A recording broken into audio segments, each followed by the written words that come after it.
بعض لوگوں سے بڑی غلطیاں ہوئی ہیں، اس لیے کہ نقاب کو انہوں نے کچھ اور سمجھ لیا ہے کہ نہیں ہے؟ تو دیکھیے اصل میں مانعین حجاب، حجاب ہے کیا چیز عربی زبان میں، اس کو سمجھ لینا چاہیے۔ عربی زبان میں حجاب کس کو کہتے ہیں؟ اصل میں حجاب کے معنی، اصل معنی عربی زبان میں آڑ کے ہے، وبینہما حجاب، ان دونوں کے بیچ میں کیا ہے؟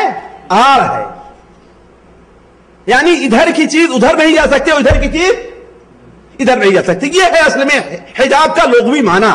حجاب کے معنی ہوتا ہے عام طور پر کسی چیز کو جو دیکھنا چاہے اس سے رکاوٹ بن جائے، اسی لیے حاجب شمس ہے نا، سورج کی ٹکیا کو حاجب ہی کہتے ہیں، کیوں؟ اس لیے گویا ایک محدود میں رہتی ہے اور بڑی مشکل سے سورج اسے مشکل دیکھا۔ تو عرض کرنے کا اصل چیز حجاب کے معنی کیا ہے؟ رکاوٹ اور آڑ کے ہے، رکاوٹ اور آڑ کے ہے۔ اور شرعی اصطلاح میں حجاب کہتے ہیں عورت کا اجنبی مردوں کے سامنے نہ آنا، ان سے پردے میں رہنا اور اپنے مکمل جسم کو ان سے چھپانا، یہ ہے اصل میں کیا حجاب کا معنی۔ الا یہ کہ وہ چیز جس کا ظاہر کرنا واجب ہو جائے۔ مثال کے طور پر عورت بازار گئی، اس نے حجاب کیا ہوا ہے، دکاندار سے اسے کچھ سامان لینا اور اسے دینا ہے، اب ایسی صورت میں وہ اپنے ہاتھ کو ضرور ظاہر کرے گی، یہ نہیں کہیں گے کہ ہاں وہ عورت بے پردہ ہے۔ ایک عورت ڈاکٹر کے پاس گئی، اس کے چہرے کے اوپر کوئی بیماری ہے، ڈاکٹر کے سامنے اپنے چہرے کو ظاہر کرنا ہے، مجبوری اس کی ہے، تو ہم یہ نہیں کہیں گے کہ وہ عورت بے پردہ ہو گئی، کیوں؟ اس لیے کہ یہ وقتی اور استثنائی صورتیں حال ہیں۔ تو اصل میں شریعت کے اندر کیا ہے کہ عورت مرد اجنبی مردوں سے مکمل طور پر پردہ کرے، اور قرآن مجید کی آیات اور اللہ کے رسول صلی اللہ علیہ وسلم کی حدیثیں جو ہیں وہ اس کی بین ثبوت ہیں۔ اس سلسلے میں آپ کے سامنے چند باتیں رکھتا ہوں۔ دیکھیے، پہلی بات جو حجاب سے متعلق ہے یہ کہ قرآن اور حدیث سے وہ کون سی دلیلیں ہیں جس کی بنیاد پر اہل علم کہتے ہیں کہ عورت کو اپنا چہرہ چھپانا چاہیے۔ اس سلسلے میں سب سے واضح دلیل قرآن مجید سورہ الاحزاب کی وہ آیت جس کے اندر اللہ تعالیٰ ارشاد فرماتا ہے، یا ایھا النبی قل لازواجک وبناتک ونساء المؤمنین یدنین علیہن من جلابیبہن ذلک ادنی ان یعرفن فلا یؤذین وکان اللہ غفورا رحیما۔ اے نبی صلی اللہ علیہ وسلم، اللہ تعالیٰ خطاب کر رہا ہے، قل لازواجک، آپ اپنی بیویوں سے کہہ دیجئے، آپ اپنی بیویوں سے کہیے، وہ بناتک، اور اپنی بیٹیوں سے، اس لیے کہ کوئی بھی اصلاح ہو سب سے پہلے اپنے گھر سے شروع ہوتی ہے، سب سے پہلے اپنے گھر سے۔ اسی لیے انسان کو سب سے زیادہ اپنی اور اپنے گھر کی اصلاح کی کوشش کرنی چاہیے، اپنی اور اپنے گھر کی اصلاح کی کوشش کرنی چاہیے۔ تو اللہ تعالیٰ فرماتا ہے کہ آپ اپنی بیویوں کو اور اپنی بیٹیوں کو، وَنِسَاءِ الْمُؤْمِنِينَ، اور تمام مسلمانوں کی عورتوں کو، تمام مسلمانوں کی عورتوں سے آپ کہہ دیجئے کیا، یدنین علیہن من جلابیبہن، کہ اپنے اوپر اپنی چادر کو لٹکا لیا کریں۔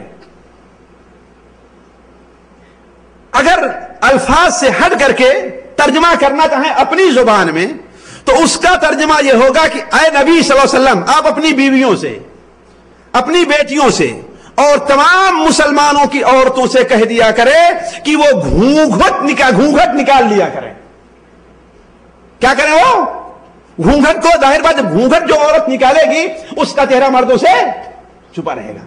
اسی لیے یہ بات واضح کرتے چلوں ساتھیوں کہ آج جو یہ مسئلہ پیش کیا جا رہا ہے، جیسا کہ ابھی عاقل صاحب پڑھ رہے تھے کہ یہ مغل دور کی دین ہے پردہ یا مسلمانوں کے ہے، یہ بات سراسر غلط ہے، بلکہ یہود اور نصارہ کی دینی کتابوں کی تاریخ یہ بتلاتی ہے کہ عورتوں کا پردہ وہاں پر ان کے مذہب میں بھی مشروع تھا اور رائج تھا، حتیٰ کہ ہندوؤں کی کتابوں میں بھی۔ اور آپ دیکھیں گے جو لوگ تقریباً آج سے 50 سال 60 سال کے اوپر کے ہیں، وہ دیکھیں گے کہ عمومی طور پر ہندو خاص طور پر دلہن ہوا کرتی تھی تو وہ گھونگھٹ ضرور نکالا کرتی تھی، اور اپنے سسرال آنے کے سالوں کے بعد کہیں اس کا گھونگھٹ اس کے سر پر سے کہیں جا کر کے پھر سکتا تھا، ورنہ عمومی طور پر کیا وہ گھونگھٹ؟ تو یہ اس بات کی دلیل ہے کہ یہ مذہبی طور پر ان کے یہاں پردہ پایا جا رہا ہے، اور قرآن مجید میں خود اس کی طرف اشارہ ہے کہ عورتوں کا پردہ آج کوئی نئی بات نہیں ہے۔ چنانچہ سورہ قصص اٹھا کر کے پڑھیے، اور میں کہوں گا ہمارے بھائی جا کر کے اس کی تفسیر پڑھ لیں گے یہاں سے۔ یہاں پر حضرت موسیٰ علیہ السلام کا مدین کی طرف جانے کا قصہ ہے، اور یہ ہے کہ ایک چشمے پر گئے، وہاں دیکھا کہ دو عورتیں اپنا کنارے، دو لڑکیاں ہیں اپنے جانوروں کو روکے ہوئے وہاں پر کھڑی ہیں، اور لوگ پانی پلا رہے ہیں۔ اس کے پاس موسیٰ علیہ السلام جاتے ہیں کہ آخر تمہارا کیا مسئلہ ہے، تم یہاں پر دور کیوں کھڑی ہو؟ وہ کہتے ہیں کہ اصل میں بڑی بھیڑ بھاڑ ہے، میں اس بھیڑ کے اندر گھس نہیں سکتے، ہمارے یہاں کوئی مرد نہیں ہے، ہمارے باپ بوڑھے ہیں، اس لیے ہم انتظار کر رہے ہیں کہ یہ لوگ اپنے پانی کو، اپنے جانوروں کو پانی پلا کر کے یہاں سے ہٹائیں، تب ہم جا کر اپنے جانوروں کو پانی پلائیں۔ موسیٰ علیہ السلام نے کیا کیا؟ ظاہر بات جوان تھے، طاقتور تھے، مرد تھے، انہوں نے وہ بھیڑ میں گھسے، اور بھیڑ میں گھس کر کے جلدی سے تیزی سے پانی نکالا اور اس کی بکریوں کو پانی پلایا ان دونوں کی، اور وہ اپنا گھر چلی گئی۔ گھر وقت سے پہلے پہنچتی ہیں تو ان کے والد پوچھتے ہیں کہ بیٹے آج تم لوگ اتنا جلدی کیوں آ گئے؟ تو وہ کہنے لگی کہ اصل میں آج صورتحال یہ ہوئی کہ ایک ایسا اجنبی مرد تھا، ہے کہ نہیں، اور اس نے ایسا کیا ہے۔ اچھا ٹھیک ہے، جاؤ بلا کر کے لے آؤ۔ تو قرآن مجید نے الفاظ، ایک لفظ استعمال کیا ہے، وَجَاءَتْهُ إِحْدَاهُمَا تَمْشِي عَلَى اسْتِحْيَاءٍ، ہے کہ نہیں ہے؟ وَجَاءَتْهُ إِحْدَاهُمَا تَمْشِي عَلَى اسْتِحْيَاءٍ، ان دو لڑکیوں میں سے ایک لڑکی موسیٰ علیہ السلام کے پاس شرمائی آئی۔ تفسیر ابن کثیر کے اندر امام ابن کثیر رحمہ اللہ تفسیر ابن ابی حاتم کے حوالے سے نقل کرتے ہیں اور کہتے ہیں کہ صحیح سند سے مروی ہے کہ حضرت عمر ابن خطاب رضی اللہ تعالیٰ عنہ نے اس کی تفسیر یہ بیان کی ہے کہ وہ عورت شرماتی ہوئی آئی، دندناتی ہوئی، ڈراتی ہوئی نہیں آئی، بلکہ علی استحیاء اپنے چادر سے اپنے چہرے کو چھپاتی ہوئی آئی ہے۔ اٹھا کر دیکھیں تفسیر میں کہتے ہیں، اگر یہاں پر موجود ہے یہاں اٹھا کر دیکھیں، وجاءت حضرت عمر بن خطاب کی تفسیر ہے، اس زمانے کسی عالم کی نہیں ہے، اس وقت کے معاصر میں کیا کہا، وہ در غیر مصفع، یعنی عام عورتوں کے طریقے سے بھاگتی ہوئی نہیں، ڈراتی ہوئی نہیں، دلیری کے ساتھ نہیں، بلکہ آہستہ آہستہ شرمیلے قدم رکھتی ہوئی اور اپنے چہرے کے اوپر گھونگھٹ نکالتے ہوئے وہ آئی ہے۔ تو یہ نہیں کہا جائے کہ ہاں پردہ آج کی کوئی نئی چیز ہے، میں اس طرف نہیں جانا چاہتا کہ یہود اور نصارہ کے یہاں پردے کا ذکر کہاں تک موجود ہے، نہیں، میں اصل میں صرف قرآن مجید سے اس کی دلیل پیش کرنا چاہتا ہوں کہ اللہ کے رسول صلی اللہ علیہ وسلم نے، اللہ تعالیٰ نے کیا ارشاد فرمایا کہ اے نبی صلی اللہ علیہ وسلم، آپ اپنی بیویوں کو اور اپنی بیٹیوں کو اور مسلمانوں کی عورتوں سے کہہ دیجئے کہ وہ اپنی چادر کو اپنے اوپر لٹکا لیا کریں، اپنے پلو سے گھونگھٹ کاڑھ لیا کریں۔ اس کی تفسیر حضرت عبداللہ ابن عباس اور حضرت عبیدہ السلمانی رحمہ اللہ، عبداللہ ابن عباس رضی اللہ تعالیٰ عنہما اور دوسرے بہت سے صحابہ اور مفسرین نے کیا کیا ہے کہ اپنی چادر کو سر پر رکھنے، بڑی چادر کو، دیکھیے اصل میں عربی زبان میں چادر کے لیے مختلف الفاظ ہیں۔ چادر کے لیے ایک ازار بھی چادر کے لیے آتا ہے، جلباب بھی چادر کے لیے آتا ہے۔ جلباب کی تفسیر تمام مفسرین اور لغت لکھنے والے یہ کرتے ہیں کہ وہ کپڑا، وہ چادر جسے عورت اپنے تمام کپڑوں کے اوپر سے پہنتی ہے اور اس سے اپنے پورے جسم کو چھپا لیتی ہے۔ یہ شرط لگائی ہے کہ اس سے عورت اپنے پورے جسم کو چھپا لیتی ہے۔ اس کی مثال دیکھیں، جس طریقے سے ہمارے ہاں بوڑھی، جب مثال کے طور پر آج کل کے فیشنیبل برقعے وغیرہ کم چلتے تھے تو بہت سی بوڑھی عورتیں پردہ، یہ برقعے پہننا نہیں جانتی تھی، وہ کیا ہے، انہیں کہیں باہر نکلنا رہا کرتا تھا تو اوپر سے ایک بڑی چادر لے لیا کرتی تھی جس سے اپنے زیب و زینت والے جو کپڑے تھے وہ بھی چھپ جایا کرتے تھے اور چہرے کے اوپر وہ گھونگھٹ بھی نکال لیا کرتی تھی۔ ہے کہ نہیں؟ تو اللہ تعالیٰ نے یہ حکم کیا دیا ہے؟ یدنین علیہن من جلابیبہن. حضرت عبداللہ ابن عباس رضی اللہ تعالیٰ عنہما اور عبیدہ السلمانی یہ بیان کرتے ہیں کہ اپنے چادر کو پیشانی سے طریقے سے لٹکائے کہ اس کا چہرہ چھپ جائے اور ایک آنکھ ظاہر ہوتی ہو. ایک آنکھ ظاہر کرے. کیوں؟ راستہ چلنے کے لیے. راستہ چلنے کے لیے نقاب وہی سے اصل میں نکلا ہے کہ اس لیے کہ ایک چادر سے ایک ہی چادر ہو, اس سے ایک آنکھ کو کھولنا اور پورے چہرے ذرا مشکل کام لگتا تھا, گھونگھٹ نکالنا, چلنے وغیرہ میں پریشانی ہوا کرتی تھی.